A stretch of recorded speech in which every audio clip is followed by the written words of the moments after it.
Where's the first place you're going to stop to get something to eat when you come here to Hawaii? That and more straight ahead here on the Hawaii Vacation Connection for Friday, February 24th, 2012. Which is always my mantra, right? I'm always talking about advance bookings because I think that's the best way to save them. That's what I call Aloha spirit. It's a world championship. It's 32 miles to cross the channel from Molokai to this part of Oahu on the east side.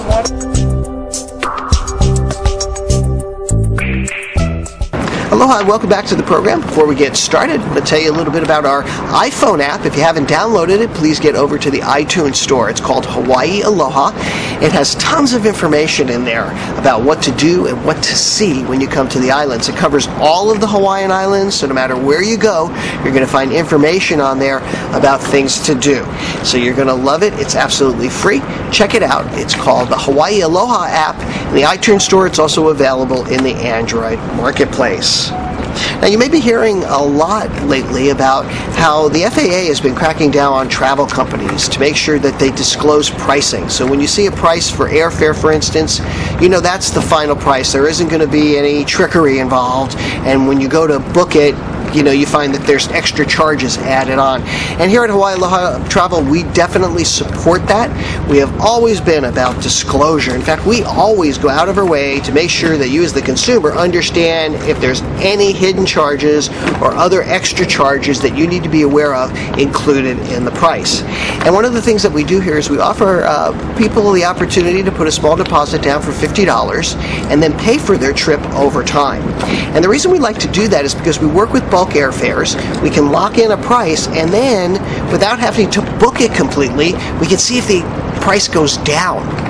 And if the price goes down, then we can adjust it accordingly. Well, if you read closely these rules that they're talking about from the FAA, we wouldn't be allowed to do that anymore unless we disclose it to you as the consumer, which we're already doing. So I just wanted to let folks know that we have a commitment here to always to continue to be able to offer that great pricing and the ability to make it easier for you to book your trip to Hawaii. Because the fact is that when you do put a deposit down, the airfare could go up. But if it goes up, we always notify you and give you the opportunity to get it at the lower price. So there's never any trickery involved. It's always up above board, and it's really just to help the consumers. And I think it would be a shame, especially, you know, because it's so hard to book a trip to Hawaii. Sometimes it's really expensive. I mean, this is not a cheap destination. We want to try and help people get here as affordably as possible. So you just know that you have our commitment that we're going to continue to offer that, and we're going to fight and do whatever we have to do to make sure that we can offer this great service to our customers. Let's get on to some Facebook questions that have come in. If you've got a question or comment or something you'd like me to talk about, please email me at bruce@hawaii-aloha.com, or get over to Twitter or Facebook. On Twitter, I'm at Aloha Bruce. On Facebook, it's Hawaii.vacation. Mirthful Blue says she was on Oahu and she saw chickens. And she saw these chickens in a number of places. She saw them up at the Poly. She saw them in Waikiki. She wanted to know if they're feral, and what's the story with all the chickens in Hawaii? Well, that's a good question. Apparently there are a lot of feral chickens, and they're on all of the islands, and they basically just wander around, you know, on their own. They don't really expect to be fed by anybody, and certainly I don't think they expect to be anybody's dinner. And they're actually quite amusing to watch if you've ever seen these chickens or roosters. Certainly some people can think they're a nuisance. If you're, you know, on vacation and you're on Kauai, you're out at the plantation cottages, which we have been, and at 5 o'clock in the morning you hear roosters crowing, you know, that can kind of wake you up and maybe not start you on the right kind of day. But for the most part, they're really fascinating little creatures, and they're quite funny to watch. One day I was watching a chicken, you know, a group of chickens and hens cross the road, but one hen got caught in the median, like right in the middle, and all the other hens crossed over on the other side, but this little chicken was running around in a circle right in the median, and the rooster saw it, came back to that chicken and chased him back across the road and complaining and jumping up and down and making a scene. So, you know, they're just funny little creatures, and it's a way of life here, and so enjoy them. They're fun. So thank you for that question, Mirthful. We do appreciate it. Carol, one of our Facebook friends, also wants to know, what are some of the major renovations that are going to be happening in Waikiki in 2012? That's also a great question, Carol. Well, the big one that comes to mind is the Halekulani. And that is a property, that's a 5-star property. It's probably one of the better known 5-star properties here on Oahu, and honestly it's needed renovation for quite some time, and they did just a great job there over the years of maintaining it. But there's just so much you can do, so far you can go, no matter how well a property is kept. And they are going through pretty much a full renovation, and every part of the property is going to be touched in one way or another, including the pool.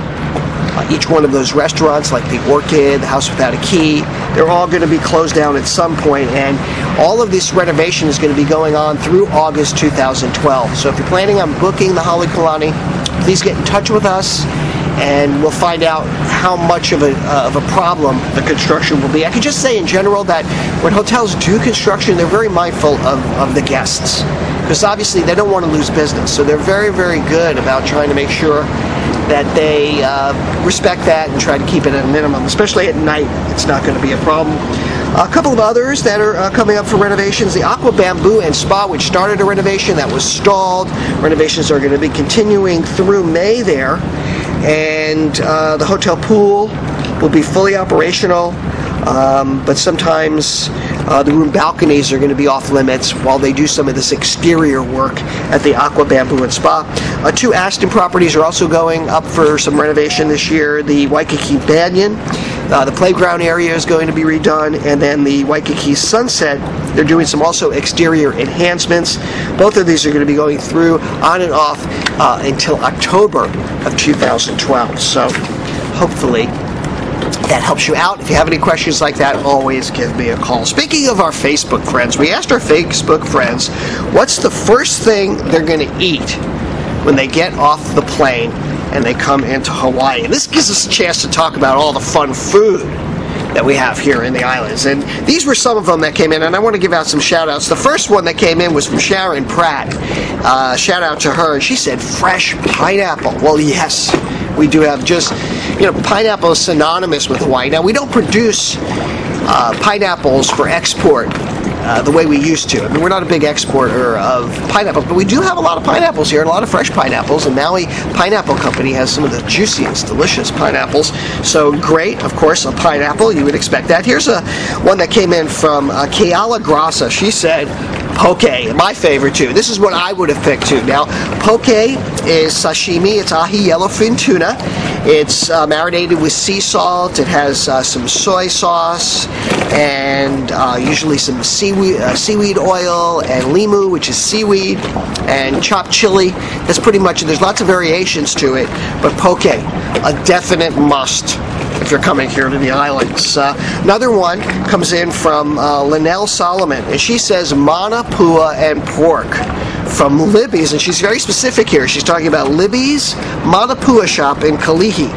Now, the word mana pua means chewed up in Hawaiian, and so what you have is you've got like chopped up pork inside a bun, and these are steamed buns. And sometimes they bake them, but for the most part, the ones that we have here are steamed. And they're filled up with char siu pork, which is that, the red color char siu pork, and they're injected into the middle of the bun. So, just a favorite treat. They're also sold a lot of times in Chinese bakeries you can find there, because it's sort of a Chinese influenced dish. So thank you for that, Linnell. Now, Doc Adams signed in, and he said, Loco Moco, of course. Gotta have Loco Moco on the list. That's basically rice with topped with hamburger patty and a fried egg, and then some brown gravy all over it. It's a hard stopper, I know, right?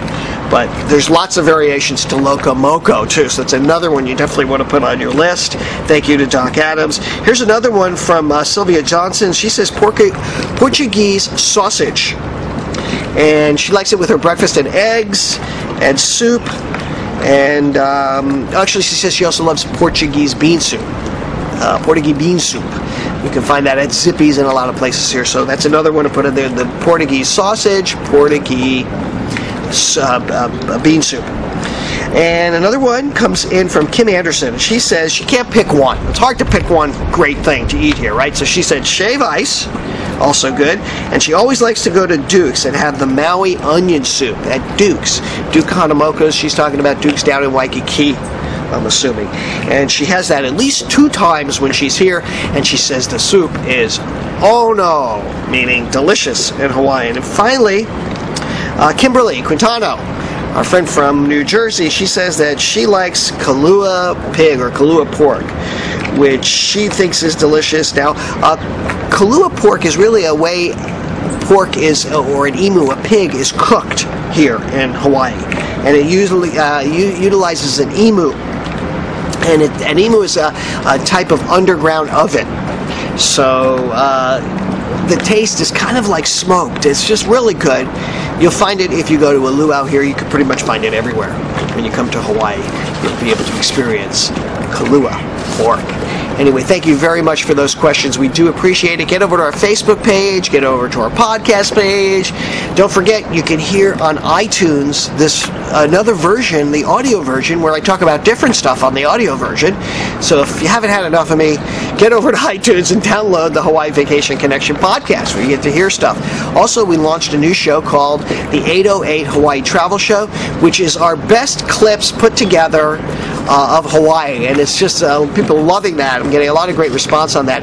So check out the 808 Hawaii Travel Show in iTunes. And that's going to wrap it up. I want to thank you for tuning in. For my beautiful wife, Yaling, for all of us here at Hawaii Aloha Travel, say aloha and mahalo. Aloha, my name is Bruce Fisher, and I'm the owner of Hawaii Aloha Travel. We know that planning a Hawaii vacation can sometimes get complicated. That's why our Hawaii Aloha staff is available right here to help you every step of the way. I invite you to check out our website, www.hawaii-aloha.com, or give us a call at 1-800-843-8771. Until we see you here in the islands, I'll say aloha and mahalo.